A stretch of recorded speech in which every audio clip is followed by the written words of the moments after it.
Welcome back to part 2 of our cemetery episode. Once again, we're joined by Jessica Bomber, the executive director of the Woodlands Cemetery. We're going to listen to Ashley talk about her work looking for lizards in cemeteries in Brisbane. She said that, that I didn't include this part, but that there are about 50 species of lizards in the area total, which, for context, in the eastern United States, especially our northeast United States, you might have 3 species of lizards tops. We have like 1 or 2. And she's got 50. But we got way more salamanders. We have way more salamanders. How many does Australia have? Salamanders? I don't think they have any. Exactly. Suck it, Australia. She saw a couple non-venomous snakes in there, too. She was noting that if she were there at night, she might have seen some more frogs and stuff hopping around. Also would have seen geckos, so her lizard count might have gone higher if she was out there at night. Okay, certainly. My name is Ashley Gurian, and I'm an honours student. So my study, I actually looked at reptile biodiversity and abundance in urban cemeteries around the Greater Brisbane region. So what I actually did is I visited 18 cemeteries, and that was a mixture of what I considered historic, which were cemeteries over 100 years in age and had the presence of Victorian-style graves. Can you describe, it occurs to me people besides you and me might not know what that looks like. So what does a Victorian cemetery look like? Yeah, certainly. So Victorian-style cemetery have what is actually referred to as curbing, and what that is a concrete surround that actually covers the actual grave itself.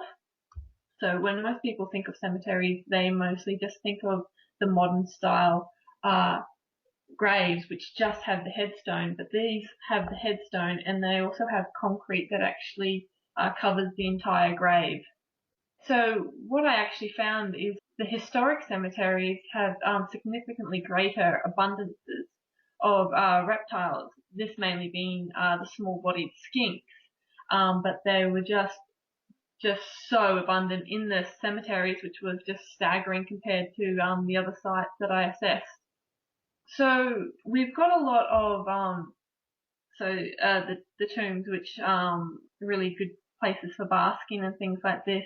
There's not much as for gardens and things like that. So you've got the odd tree that does provide some shade, but a lot of it is just a bit of lawn in between the actual graves themselves and a few trees providing a bit of shade, but not much else really. Well, I come from Brisbane, so we're actually very lucky that we have an enormous variety of reptiles, including the lizards. One particular that most people may know is the bearded dragons. They're very popular in the pet trade, but these guys actually occur wild within urban areas, and cemeteries seem to be one of their preferences. Oh yeah, and I was just going to say that we've got the other sort of blue-tongued skinks and other small Lampropholus and other little ones like that. So quite diverse. So just to get a sense, about how many species are you seeing in modern and Victorian cemeteries in Brisbane? So I've seen about 8 different species in the the historic cemeteries, with about 5 in the modern style. I know that doesn't actually sound like a lot of species, but my time was actually quite limited within these cemeteries, so I didn't actually get to go on any nighttime explorations where I reckon there would be more species that I haven't even been able to see. So why did you choose to study the reptiles of cemeteries? I really just stumbled across the idea because previously I was looking for eastern bearded dragons within the urban environment, and the only places that I actually found them with any great success was in the cemeteries. So it got me thinking, sort of like, if they're here, what else is? Or tell me about the reactions you got from friends and family when you told them you were wandering around cemeteries looking at lizards. Yes, I got a few odd looks. Definitely a good conversation starter, that's for sure. But I found once people got over the actual surprise of, okay, being in the cemetery other than sort of on business, I suppose, yeah, people were actually started to come around and be like, well, yeah, that's actually, now that I think about it, would be a perfect spot for a reptile to be. I was actually quite, impressed by the amount of microhabitats actually within the cemetery, and they all seem to be stemming from these historic Victorian style graves because they were so distinct, but because the time, weathered them, cracks started to form, which were perfect for small-bodied little reptiles. And even when the soil started to come away from the graves, it would leave huge gaps underneath, which are perfect for blue-tongued skinks and others like that. So I've seen many a skink sort of scurry under a grave and things like that, and I was quite surprised just how they were utilizing the area. I think cemeteries, if I was a lizard, would be an ideal spot because you've got the abundance of shelter and other things like that, and also very limited human disturbance. So when people are in these areas, they're usually quickly passing through just because it's the quickest way, or they're visiting deceased members of their family or friends. So they really are there with a purpose. Where in other areas in the urban environment, people sort of seem to show a different kind of emotion. So I think one of the cemetery's greatest attributes is its sort of solemn nature. Or what is Brisbane like as a city? I mean, is it a place where it's mostly like asphalt and concrete and buildings, or is there a lot of greenery otherwise? Well, for me, like Brisbane is a very large city, so we've got actually a huge amount of space within the actual Brisbane area. A lot of it is residential housing. You've got a lot of concrete structures and things like that. For me, it's hard because I've sort of been, I grew up here, so while I don't want to say there's limited green space and things like that, while there are beautiful parks and things like that, but it's getting more developed, I believe. So it's becoming more sort of concrete jungle, I suppose. But we do have, some beautiful areas like green spaces, like botanical gardens and things like that, which are a true gem.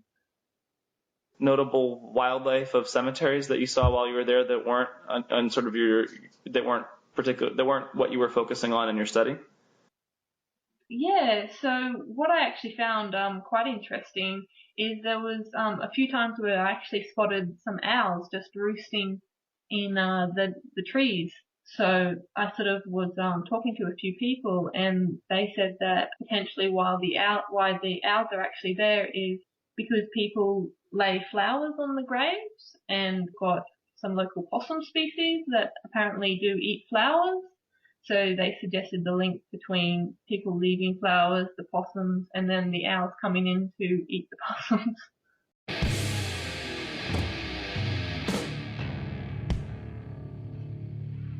Not to take somewhere you really don't want to go. I don't know. I'll go there. All right. So I'll say before your term here, Yes. I would go running in the woodlands. This is back when I ran. And I would routinely sort of startle the local herd of deer wherever they happened to be sleeping. And then one day, I came back and there were no deer. They were all gone. And I could understand that. I mean, the deer eat a lot of stuff, and also, deer. I can imagine deer bounding out into Woodland Avenue and going through windshields and there stuff. were lots of deer issues. Yeah. There were over 50 deer. But as of when? This was 2008, maybe? Yeah, okay. And so that sounds about right for them disappearing. And they were... Well, I guess they were cold. Yeah, they were.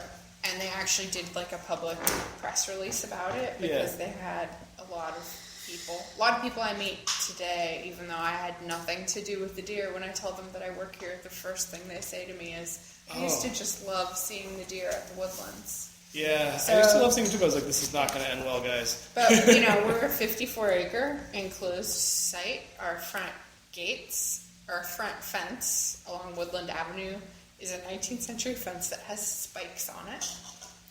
So routinely the director at the time, or people at the time that worked here, would come in and there would be an impaled deer on the front fence on didn't quite make Woodland it over. Avenue. Yeah. It didn't quite make it over. They were also inbreeding, at the point where there were 50 trapped in this small of a space. They were inbreeding, they were diseased. I bet you they have a bit more of a gene flu than you think. You think? Yeah. They could go along the railroad tracks to Bartram's and then to Hines. But there were still too many for the Yeah. site. Recently, though. Recently, Emma sent me a fabulous photograph, which we'll We, post on our we'll post everywhere we can, 'cause that's hilarious. It's happened in the last month. It was not a great day for me. It was a Wednesday, and we were actually dealing with the groundhogs.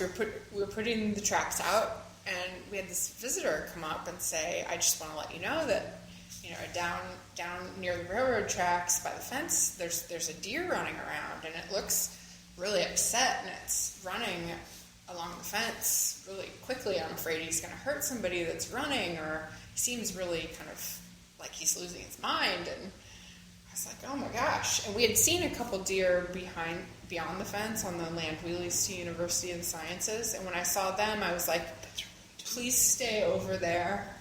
Do not come in to the cemetery proper. They did not listen.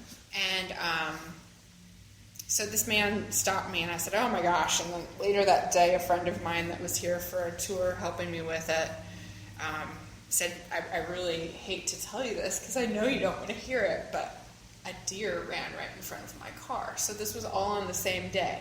That evening, a friend of Emma's had come here for a run and posted a picture on his Facebook page of Deer humping in the woodlands. woodlands. And so the next morning I came in, and Emma looked at me and she said, I'm going to tell you something that's either going to make you laugh or make you cry.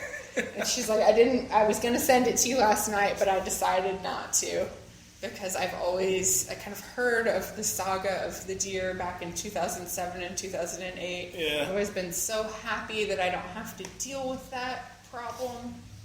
We've talked about, so now, a couple of the challenges of managing a cemetery to be both a cemetery and a wild space, or a nature space. So then, those are problems we talked about. Mm-hmm. I mean, at Tower Hamlets, we were hearing about managing meadows for wildflowers and butterflies, diversity and that kind of stuff.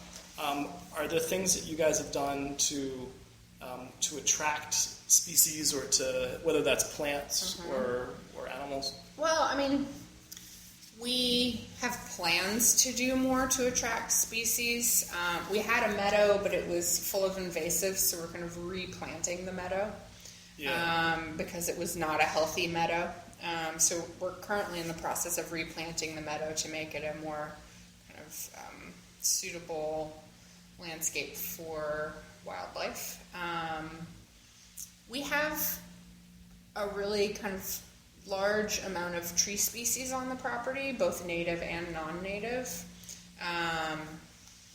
And so it's interesting to see. We had the local chapter of the. It was. Was there a combined trip with the entomological? Yeah. Club and the yes, club? it was a combined. Yeah, Dave would send me that trip. report. Yeah. Yes, it was a combined trip, and one of the things they were looking at. We have some really kind of rare in this country species of trees planted here. Yeah. So they were looking to see, are there different kinds of bugs that like these non-native species? Oh, yeah. Okay. So that was one of the things. They actually looked at the Zelkova. It's a Zelkova carpinifolia versus the Japanese Zelkova, which is more common. Our Zelkova introduced to North America here, state champion, largest in the state, right across from the mansion. And so they were really interested to see, what kind of bugs like this tree. Yeah. It was not that they're in the elm family, so They're in the elm family. so potentially things that like elm. Yeah. So Those sorts of things. We also, we try really hard to go about our landscape management in a natural way, so that we don't kind of discourage things from being here. And then long term, we have plans to kind of do some longer grass areas and that sort of thing, instead of the kind of mostly kind of normal lawn mown grass aesthetic that became popular in cemeteries in the 20th century. This next part is an interview with some guys from the Mount Auburn Cemetery. Is another connection through Dave Hewitt. I cut out some of the descriptions of the critters, but I'll say briefly that spring peepers that they talk about are small frogs, incredibly loud, calling little frogs about the size of your thumbnail. The American toads they talk about have this really pretty high trill call, and you hear them and see them breeding around Philadelphia in a lot of, like, where you might have a pond or an old reservoir. Gray tree frogs, like they sound like, they're tree frogs. They live in trees, and call a little bit later in the spring, and strike me as sounding a little bit like a woodpecker, kind of this quavery kind of call. And then spotted salamanders, which is the part that I was really surprised by, but they breed in vernal pools, which is why when I was thinking about, like, where could you have that would have a pool of water, Right. that someone could maybe do it legally, but drop some eggs in there and see what happens. How big of a pool would you need? This rug. Yeah, okay. And so I was even smaller, actually, but to have like a population breeding. And so the spotted salamanders are not something you usually see in urbanized areas. And so they can actually, the adults can walk like hundreds and hundreds of meters or hundreds and hundreds of yards to get to their breeding spot, and then disperse again into the landscape. So you need to preserve like the wetland spot, but also surrounding uplands. Mm-hmm. And so that's why that was really interesting that they had those spotted salamanders there. And he's right. If you see spotted salamanders, you're going to ask the question, well, why don't we have lots of frogs? In 2013, they launched what he called a mini master planning process to generate their wildlife action plan, and then did some monitoring in conjunction with an organization called Grassroots Wildlife Conservation to sample local fish and other critters, and made it a sort of public process. They have acoustic monitoring equipment to check out what kind of amphibians are calling, and I think we're going to include some of those results, some recordings of frog and toad calls. And they've also done some water quality improvements, so stuff to slow down the velocity of stormwater on the property, what they call a biofiltration pool to collect stormwater and sort of remediate it, which has improved some of the water quality in the property's running water, like streams and whatnot. All right, well, Joe Martinez, and as far as the title for this, citizen scientist, I've worked in a number of different jobs over the years in different areas of herpetology, and that continues to be my main interest. So this whole thing at the cemetery really has been out of personal interest with myself and this other gentleman, Patrick Fairbairn, and we've pretty much pursued it from our own self-interest and being able to hear amphibian sounds at the cemetery when we go to look at the spotted salamanders when they're migrating. Okay. So, Paul, go ahead. Okay. My name is Paul Kwitowski. I'm the Conservation and Sustainability Manager at Mount Auburn Cemetery.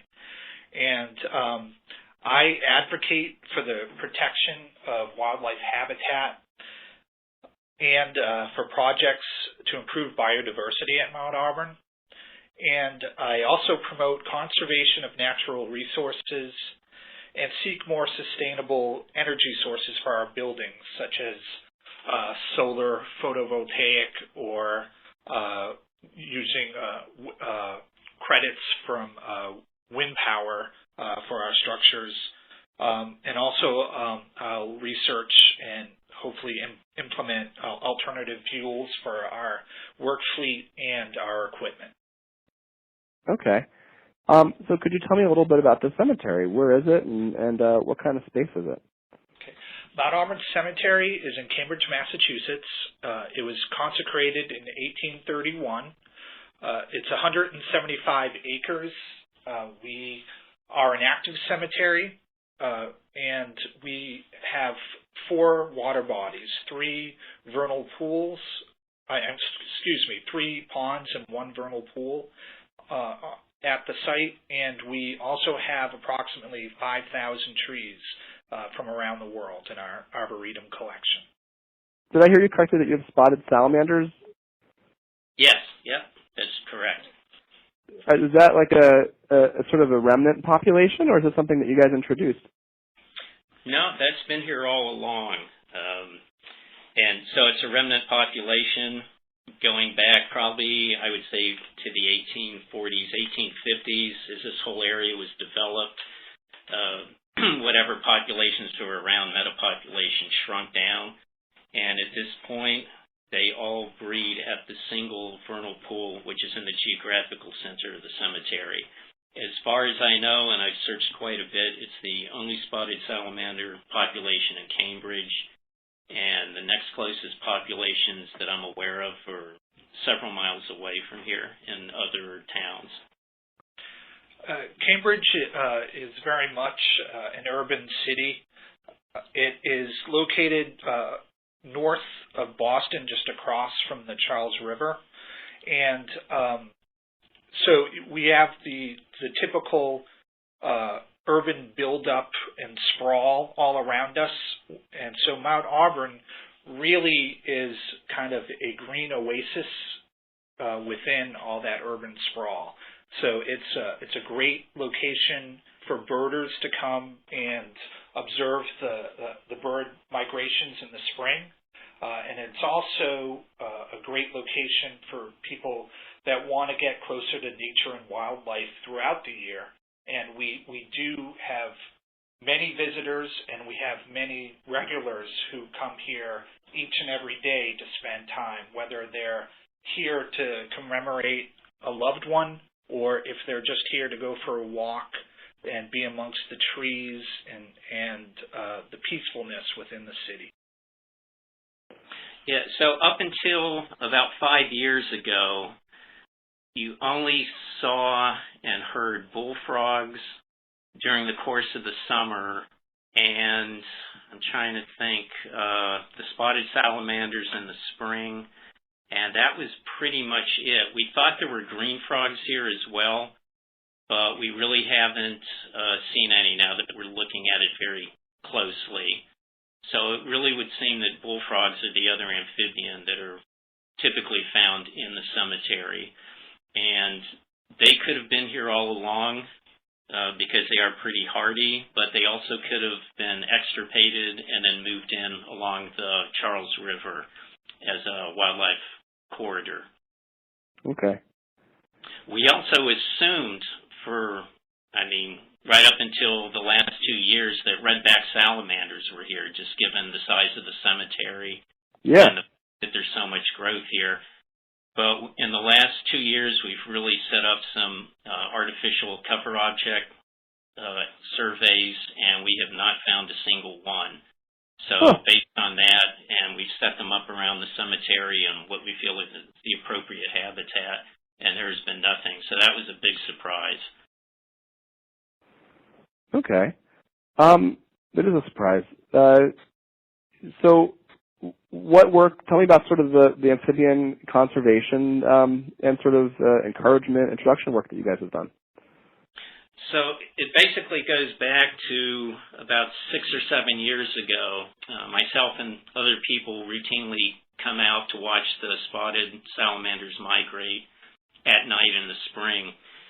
And because those of us that do also frequent other vernal pools in the area, and we always bemoan the fact that when we're at the cemetery, it's completely silent. You'll hear a couple of birds, perhaps, night birds, but that is it.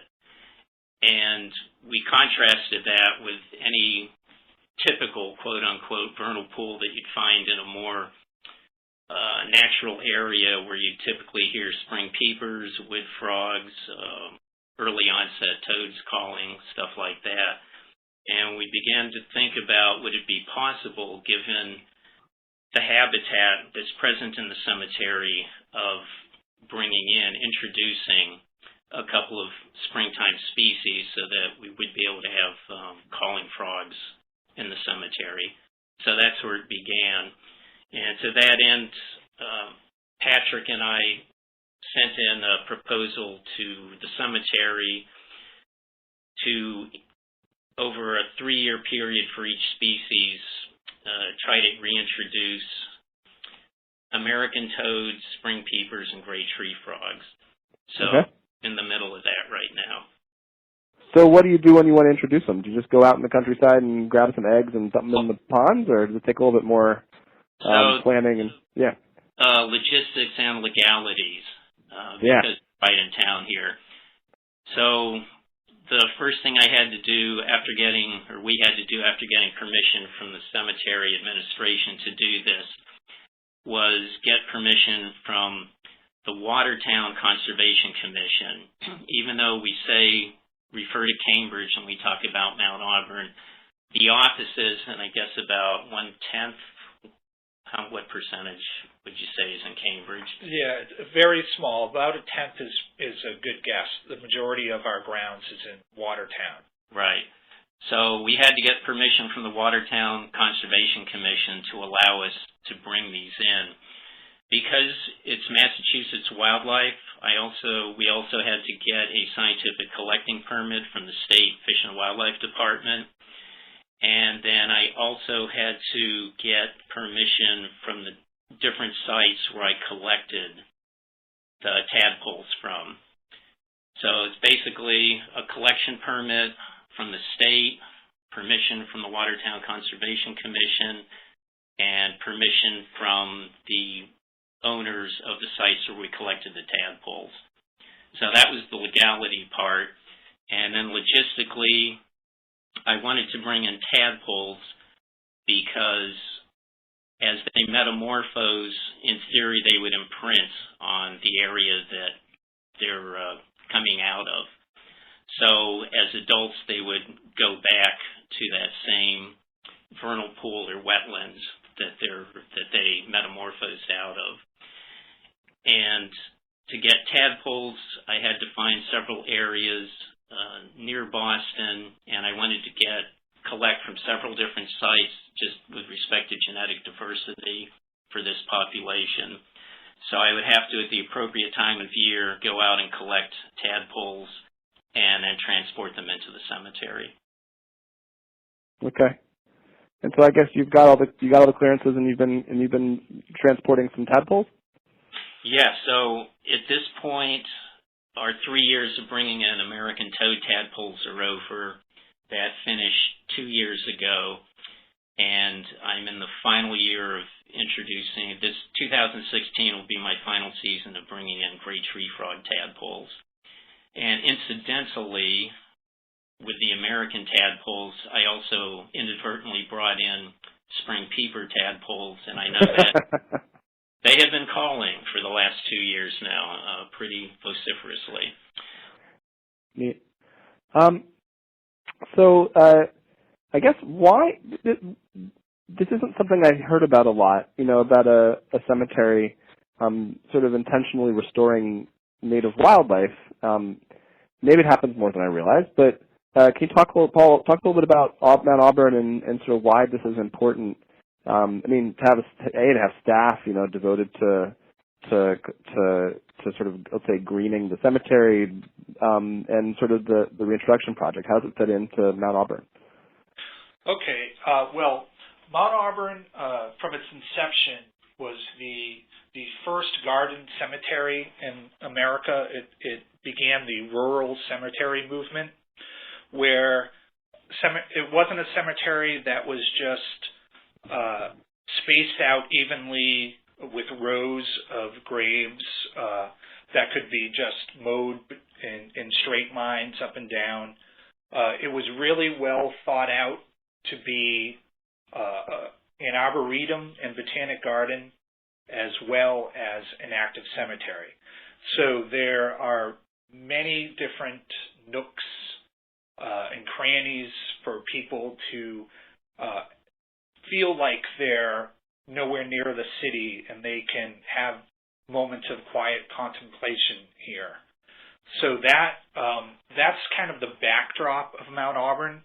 And from that, we have, over the years, really paid close attention to habitat and to try to balance being an active cemetery with wanting to have healthy ecosystems here at Mount Auburn.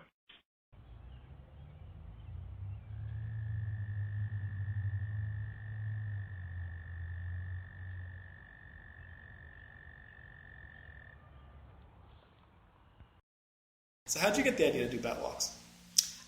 We started a couple summers ago. We had Firefly Night because we just noticed that there are a lot of fireflies at a certain time of year, and we thought, a lot of kids that grow up in the city don't really have the same firefly experience that I had as a kid. I mean, every summer night as a kid, I was outside catching fireflies, and I realized that there was an opportunity here to kind of share that with the community. So we had Firefly Night, and we had a ton of people come. We had almost 300 people come.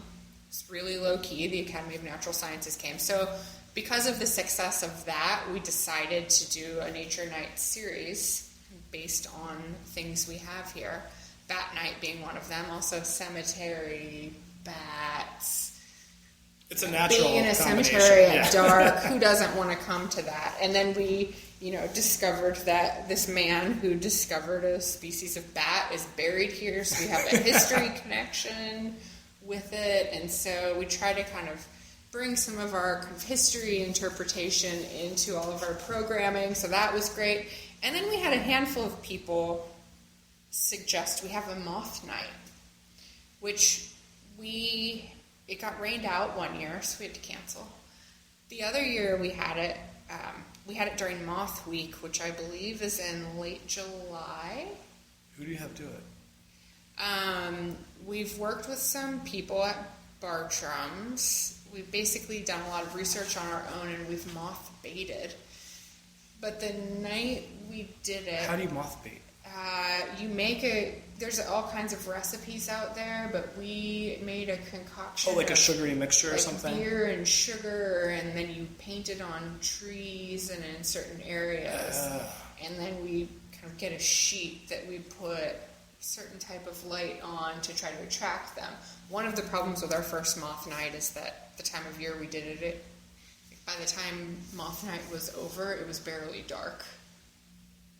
Because we realized we needed moth night to be later than bat night and later than firefly night, because we really need darkness. The solstice is not going to work for that. Yeah. Exactly. Yeah.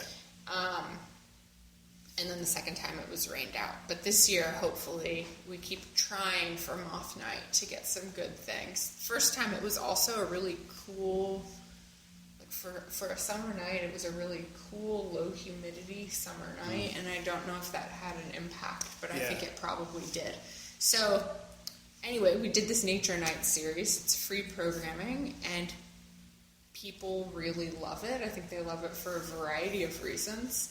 I think the nature definitely has something to do with it, but I also think it's being in an open space that you can let your kids run around in. It's free. We have ice cream. All of those things. But it's a great way for us to connect with other partners. So we only have 2 people on staff here. None of us are scientists or experts in nature, but there's so many great institutions in Philadelphia that we can partner with. So we usually look for good partners for each one of the nature nights for to help with the education component. This year at Firefly Night, we're working with the Tangle Arts, which they do acrobat performances. They're doing a firefly themed acrobat performance for us on Firefly Night. Oh my! So it's become kind of a fun thing. You can make it.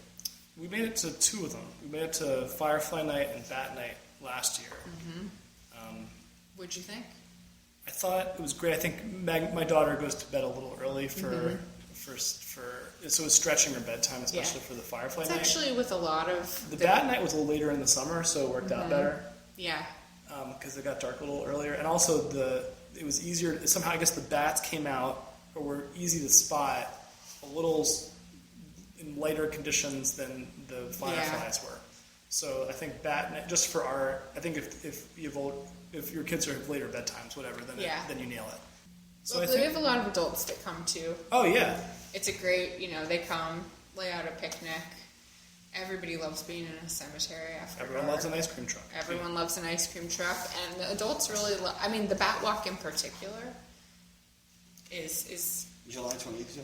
Mm-hmm. And it's the kind of thing where, I think I will occasionally see bats, and it's sort of it seems random. I'm not thinking about it. I'm like, oh, is that a bat? And then, but this is one where you walk around here. There are a lot of bats. It's a lot. Whenever I'm here after a certain time of night, at that right time of night, there are tons of bats. And it sort of makes you think there are other. It's also, I think, a question of that in cities we have green spaces. We go to green spaces. We don't generally go to green spaces at night. Mm-hmm. People don't recreationally. If you're not up to no good, right? You don't recreationally hang out in Fairmount Park, east or west, after dark. And people are kind of scared of the parks after dark anyways. I'm not even sure if you're allowed to be in the parks after dark. You said it's Thursday 20th? Yeah. But I bet if you're just walking around Lemon Hill? Lemon Hill. I used to be the caretaker at Lemon Hill, so I was there at night all the time. They have bats there? So many bats. I'm going to say, it's similar terrain. I was out there, place. letting my dogs run around in the fenced-in zone at dusk, and it was tons of bats. Right. So I think they're probably everywhere. We just don't think to look And at Lemon Hill, they have louvered shutters on the mansion, and bats love those louvered shutters. You mean those slats that are... Mm-hmm. Okay. Cool. What time is it? 6 to 9. The walk happens towards the end, the last half hour. So I have a couple bits I want to make sure I tape before we wrap up. One is I decided I was going to say let's do groundhogs as our synanthropic organism of the episode. Is that a stretch? What's a synanthropic? An animal that likes to live with people. And so I was reading about them being more abundant post-colonization. Yeah, I guess them and chipping sparrows. They love open space. They're like robins. I mean, they love the sort of savanna or fields that we create for them, and just move right in. And so so that's why I was thinking groundhogs. They love. I've been walking them all around railroad embankments, lawns, playing fields, golf courses. That building supply store on Kemp? Is it on Woodland? On Lindbergh? On Woodland, yeah. Woodland? Yeah. It's this weird, it's a little tiny garden center, and Oh yeah, Woodland Building Supply. Yeah, it's right there. I would guess the railroad track would go far from there. You've seen them on below the L, around 48th. You told me that story. Somebody told me they saw one I've seen down one the down side there. alley of my twin. There you go. Oh, they're following me everywhere. No, they're just everywhere. They're everywhere. It's the kind of thing I can't tell if they're getting more abundant or I just started noticing them and my eyes are now switched on to look for my search image is set for groundhogs. I'm seeing them. I think they're more abundant. Maybe. I love them. But I want to cuddle one. They love airports. They're not super sweet. They look really cute and cuddly, but they're really not. Well, the context that you're encountering them. Yeah. I had an experience with groundhog once. Yeah. I was walking up the side of Limerick Boulevard, and I looked down, and there's a groundhog, and he's backing out of the barrel, and I'm like, I could reach down and touch this groundhog way before it could turn around and bite me. Did you try? I did. What happened? I touched it. Did it bite you? It just kind of looked at me okay, you look what's up? I know what you did. I know what you did. It's cool. I know you just wanted to connect. I know you wanted to feel how soft I was. We're cool. Was he soft or kind of coarse? Very soft. A lot softer. Not rabbit soft, but a lot softer than I thought it would be. Synanthropic organism.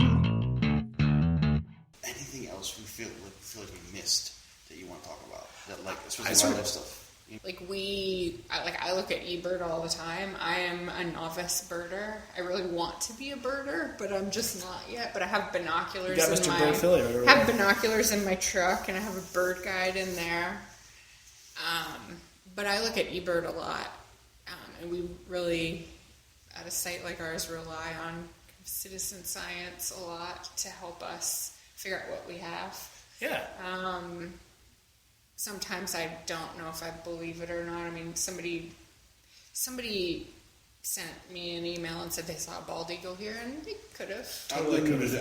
There's But I've never seen one, and so until I get a picture of it or I see it, I don't know. There's definitely. I'm sure people have not seen them because I see them at people see them at the Art Museum all the time. I see them down at Bartram. There's like half the time I'm there, and they're just fishing. I would stop by. They just fish the river. They're fishing the Schuylkill, so they're just going to be flying over. Yeah. You know, so and I see them in the West fairly often now too, and they're feeding. The bald eagles are so common in this area now that you're just going to see them flying over. You know, I've seen them out in Mariah a bunch of times. And the other thing, just not only are you on the river, but just with the amount of open sky that you have here. Yeah. It's easy to spot things. Yeah.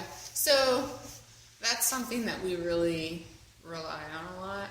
And I think one of the other things that actually is maybe a challenge for us is, you know, I talk about it a little bit when talking about some of the issues we've had with people in the community related to groundhogs. If you're surrounded by an urban environment and the majority of the people using the space grew up in an urban environment, sometimes kind of getting the education out there about why we have to do certain things or why it's actually pretty bad for us to have you feeding the cat that's here because we don't want a bunch of feral cats because we're trying to have songbirds. Like some of those correlations are a little bit harder We're right there with you. They're a little bit harder to make if you grew up in an urban environment and don't. I mean, I grew up in Nebraska, so, you know, farmers are constantly dealing with managing nature to work in the way they need it to, or, you know, it's just part of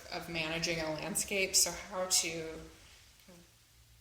communicate that with people and educate them about why we have to manage certain things the way we do. And now, if someone hears this and they want to get involved, what should they do? If someone wants to hear this and get involved, they should email us at info@woodlands, WOODLANDS, phila.org. And they can also follow us on Facebook at The Woodlands. I guess facebook.com/The Woodlands. We'll link to all those too. And then we're also on Instagram and Twitter at Woodlands Phila.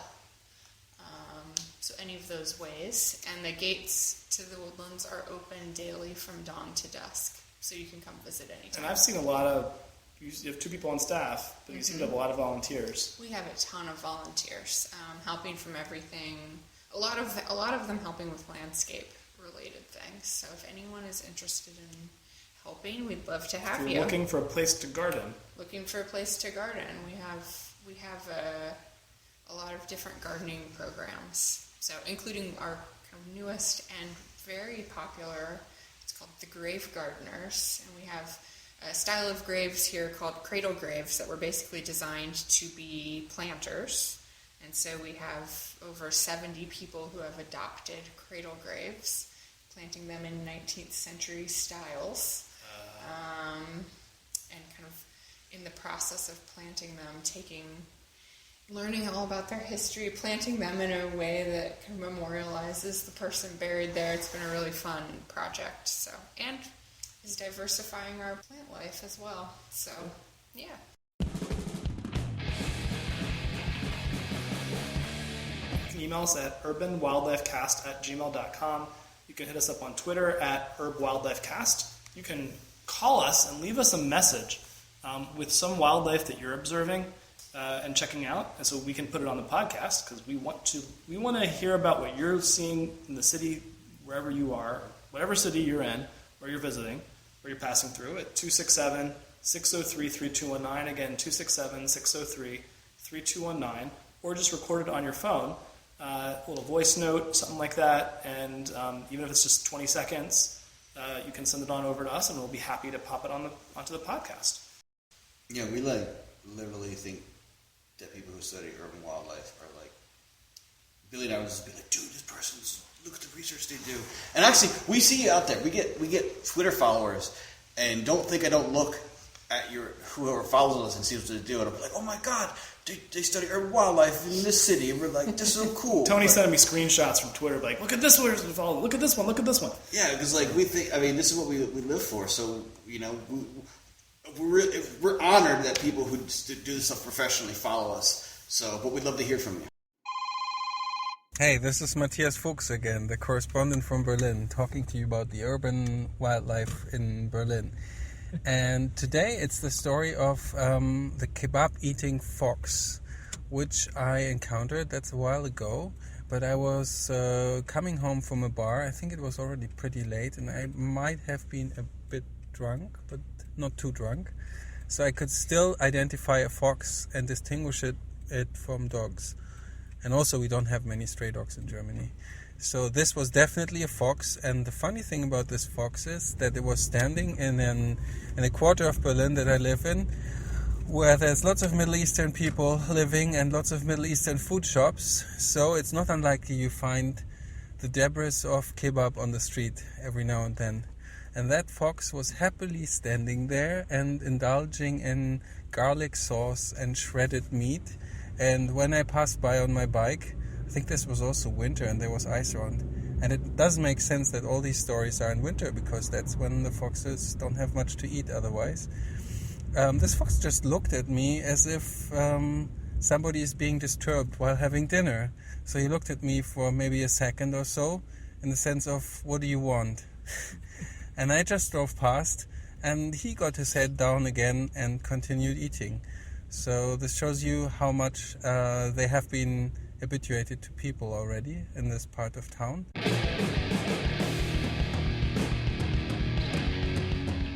All right. And I said, man, I would love to be a groundhog's big spoon while being...